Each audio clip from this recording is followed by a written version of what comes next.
Hi, I'm Nina Melendez, and welcome to LinkedIn News Live, a show about the world of work and our place in it. Over 37 million American men and women over the age of 55 participate in the labor market.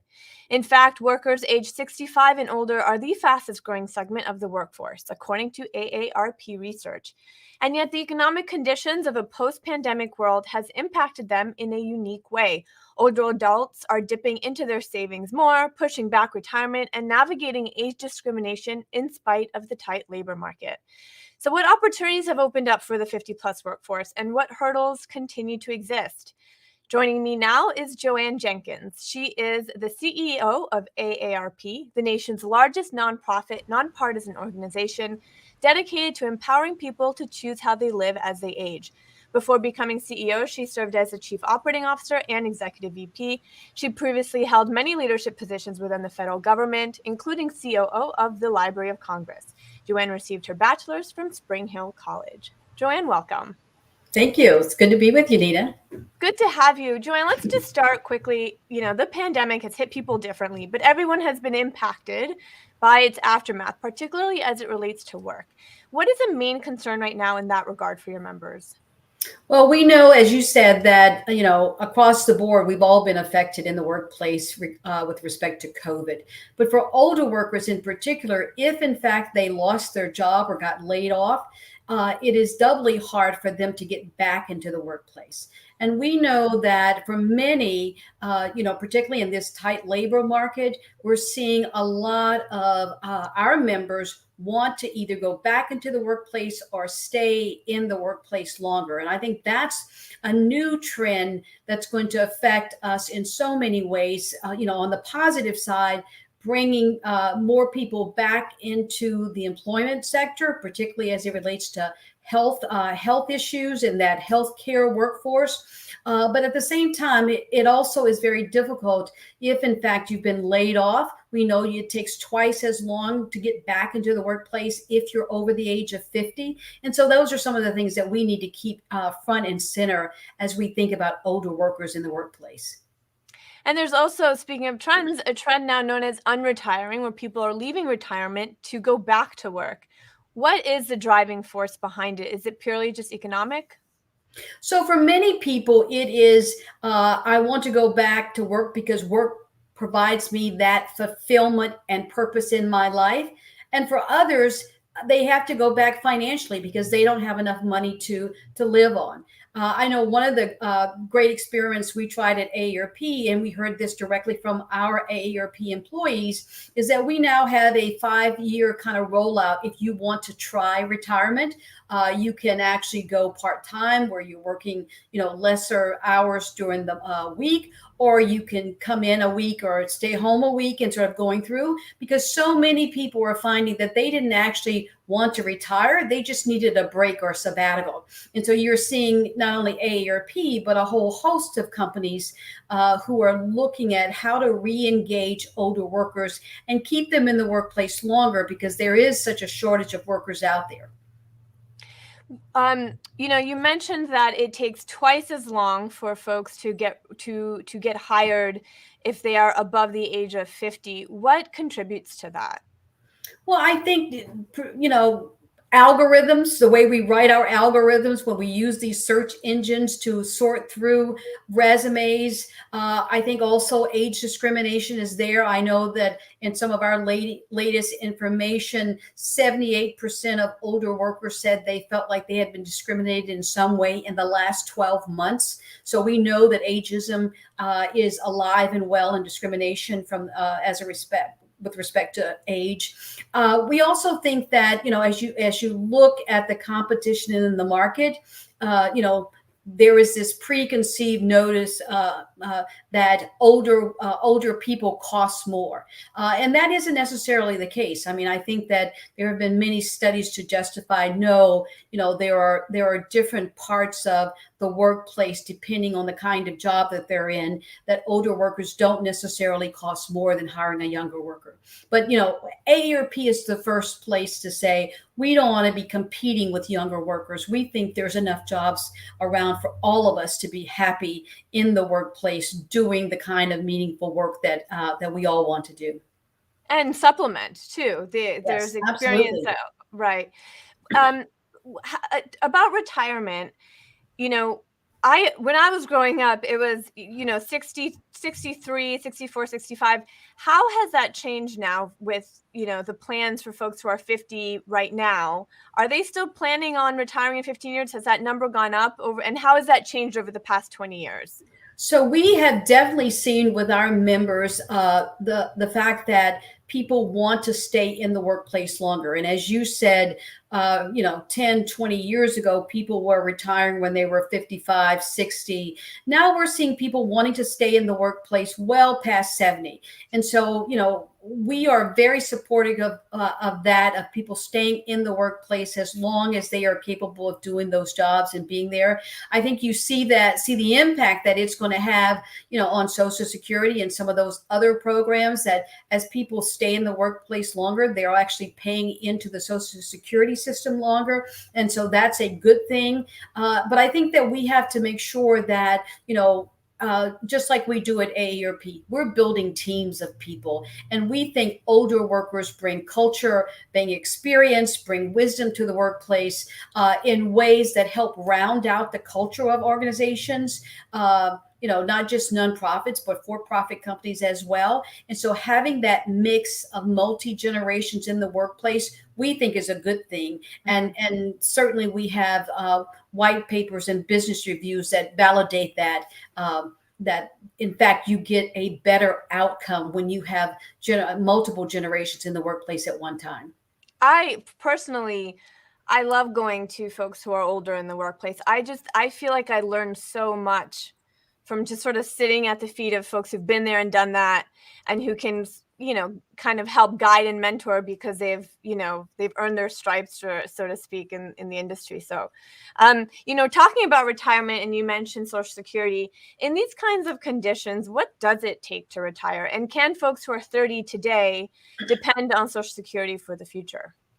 Well, so we certainly hope so, and that is our intent with all of the advocacy work that we do at AARP. That our members tell us Social Security and having access to safe, affordable healthcare are the two most important things impacting their lives. And so, we want to make sure. I always like to make the distinction in saying, don't plan for retirement, plan for the life you want to live, and taking into considerations your health issues, how you eat, how you exercise, how long do you plan on living past your post full employment period. And so, the fastest growing age group in this country is people over the age of 85. So people aren't dying in their 60s like they did 50, 60, 70 years ago when Social Security is put in place. And so you have to think about, how do I save for the life I want to live? How do I save for, even if I am still in the workplace, but want to do certain things in my spare time, or travel and leisure activities? Or if in fact I want to retire and still be active in whether it's in a part-time work job or in just in your social life, how much money are you going to need? And I often tell people it's really that three-legged stool, that we want to make sure that you have your Social Security. Hopefully you're working at a place that provides a 401k, so you have that. And then we have to take a personal responsibility that each of us needs to also have our own savings that we're bringing to the table. So you would have your Social Security, your 401k, and your personal savings. Hopefully that puts together the amount of money that you might need in your post-work life. I want to just pause the conversation very quickly, Jo Ann. Say hi to some folks who are joining us from all over the world. We have Mohammed in Pakistan, Diana from New York, Anazita in Romania, Charlotte in Colorado, and Karen in Arkansas.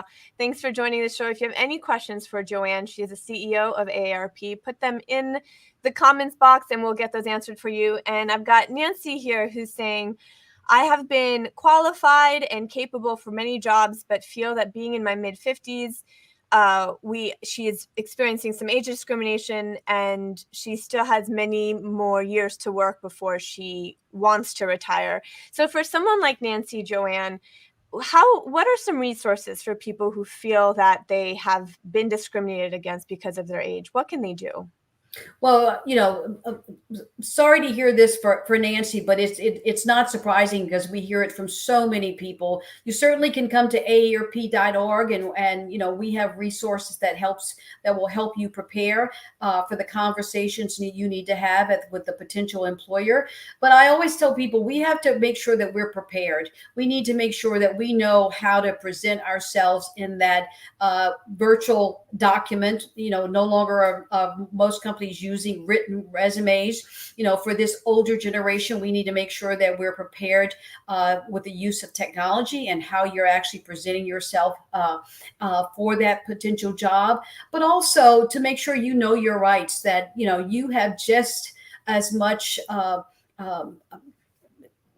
reason to be there, to be applying for this job. And as we were touching on earlier, a lot of these algorithms that are written for employer assistance with people finding jobs, put in words like recent college graduate or no more than 10 years of experience, which are key words to say, I'm not looking for an older person to be in the workplace. And that's some of the work that we try to do at AARP, that we're trying to make sure that, and I have to say, we have a very active dialogue with employers all over the country. If you go to AARP, our job site, of employers who have taken the pledge to say, we're not going to discriminate against someone based on age, and that they're posting their jobs on the AARP jobs site, looking for qualified older workers to help fill some of their vacancies. But we all have to be vigilant, in making sure that we're not letting people get away with age discrimination at any age, not just older, but also younger age discrimination, because that too occurs. What industries are particularly friendly to the 50-plus workforce? Well, certainly all the service industries, I would say, is friendly, as well as the healthcare. There are so many vacancies out there, particularly in the healthcare industry, in the caregiving industry, in the education field. There are many people who are stepping back from their full-time positions and wanting to be substitute teachers. There's also, these certifications that the technology companies are using, that you don't have to necessarily go to have that 4-year degree, but you can get certified in a particular area to be able to do some of the jobs in the technology industry. And I think we also see that our older workers, like younger workers, really like working from home. So if there's a virtual kind of position that's technology oriented, I think those are the kinds of positions that you see a lot of our folks applying for. And what about industries that are seeing the biggest shift in their workforce demographic? For example, I think of journalism. When I was younger, not You're too so many young. I felt like everyone I look up to were a bit older, and now when I look at the newsroom, it's a lot of younger people. What other industries or jobs are we seeing that sort of shift in demographics? Well, I think you see it in the financial industry for sure, particularly as the way financial institutions are handling different transactions, whether it be actual banking, checking, savings kind of transactions versus investment technologies. As I said earlier, you see it in the healthcare industry, a huge change from trying to bring back into the workforce nurses who have retired, or other people in the healthcare space. And I think I can't think of a market that isn't considering it, particularly with our low rate of unemployment that we have. Companies are out there; they're competing for talent, whether it's older or younger. And I think that, I always try to say that, hey, if you're hiring somebody, they're looking for purpose and meaning in the work that they're doing. They're looking for the ability to continuously learn and train, not just for the job they're doing, but for the job they want.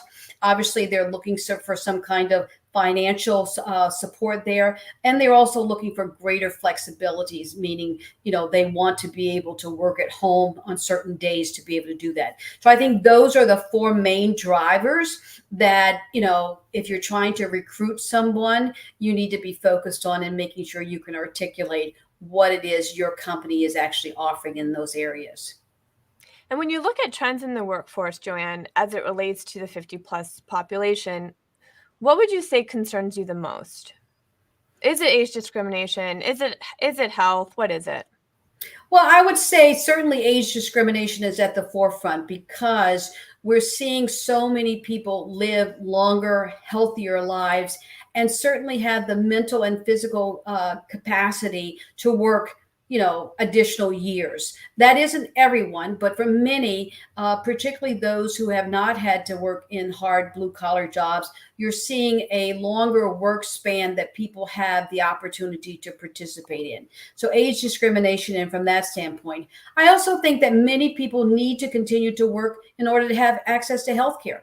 I mean, that is so important for people to know that they can get safe, affordable health care. And for many people, their place of employment provides that if you haven't reached age 65 yet. And so I think those are the two key factors.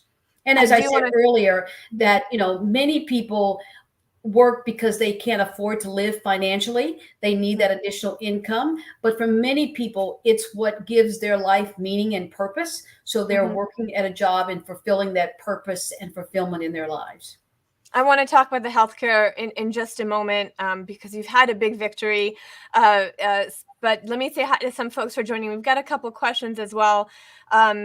Janice in Virginia, Marco from Argentina, Marky in London, Jose from South California. We have Victoriano, who says he's 54 and just getting started with his next act 2, 3, and 4. Okay.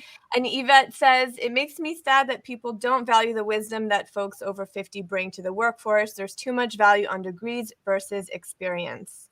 And in regards to Nancy's statement, Jo Ann, what financial literacy services does AARP have to help people prepare for retirement?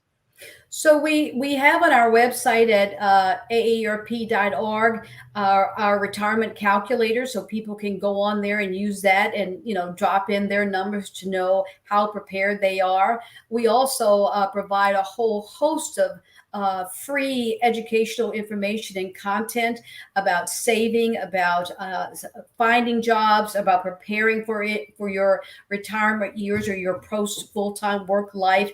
And so I would encourage anyone who is looking for a job or thinking about what do they need to prepare to live their best life post their full-time work career to be able to go to that aarp.org site. And as I mentioned earlier, one of AARP's biggest victories this year and perhaps in the past 10 years is the passage of the Inflation Reduction Act, which is a historic law that includes multiple provisions to lower the prices of prescription drugs. How did you guys achieve this? And you sort of talked on it before, but why was it so important? Well, first, let me say a huge thank you to our 38 million members who we could not have done this without them. The cost of prescription drugs is just astronomical. And we in the U.S., on most occasions, pay 3 times the cost of any other developed country in the world. And so as part of the Inflation Reduction Act that passed Congress about a week and a half ago, for the first time, Medicare is going to be able to negotiate with pharmaceutical companies about the cost that we pay for prescription drugs. This is something that the Veterans Administration have been able to do for over 20 years. So it just makes sense that this larger, broader population should be able to do that.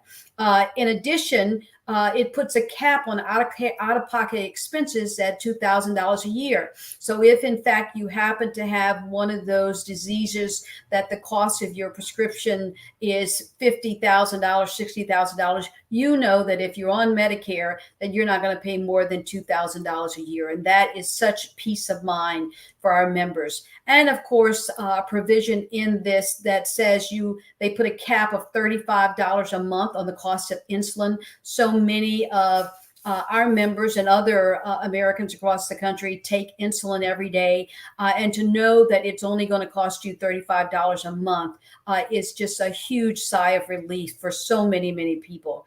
And I would say the other important part is that this new legislation is going to include the cost of vaccines. So if you're taking your annual flu shot or a COVID shot or shingle shot, that it's going to be included in the cost of Medicare. And those things are so key because so many of our members, particularly after coming off of COVID for the last 2.5 years, are having to make financial decisions about whether or not they're going to fill their prescription, or they're going to buy food, or they're going to pay for gas. And this is just a real big victory. And we could not have done it without the, tens of millions of AARP members who made their voices heard, or who told us their story about what they were going through in trying to cover the cost of their own prescriptions. So we're very excited. Well, congratulations. That is huge. I have a question from our member, Kat, who is, so we understand Jo Ann cannot give financial advice at all, but Kat is asking about the state of pensions and 401ks today. Too many people who get laid off are having to use those savings to pay bills. Jo Ann, is there anything that the AARP is doing to sort of help in this area or to make some changes there? Sure. So most of our work in this area is around our advocacy work, trying to make sure that employers are held accountable for making sure that their 401ks are fully funded. Some of them had matching funds that they haven't lived up to, and we want to make sure that they continue to do that. So we do a lot of work on the legislative area. We also work very closely with other, at the state level with our state offices. Many of them are doing creative legislative work of trying to make sure that they have in place administrative vehicles to create 401ks for folks who happen to jump from job to job, that you don't lose your 401k when you actually go from one job to another. And as I said, at our main website at aarp.org, we have all kind of additional articles and educational content around pensions. What are the questions you need to be asking your employer?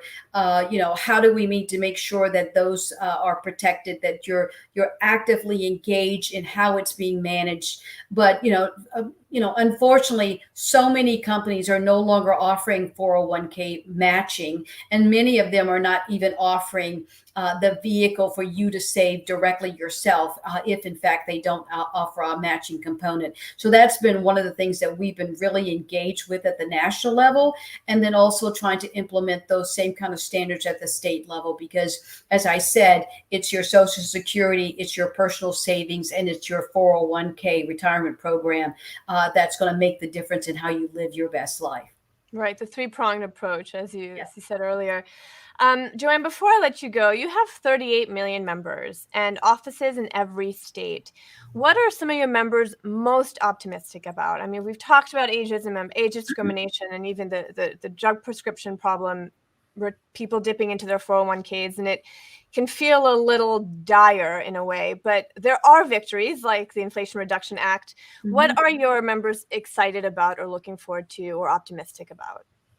So ironically, in one of our recent studies about who are the happiest people, who are the happiest age group, people over the age of 70 seem to be some of the happiest people here in the US. And so that's actually very good to know that people feel comfortable about what it is they're doing in the life they want to lead.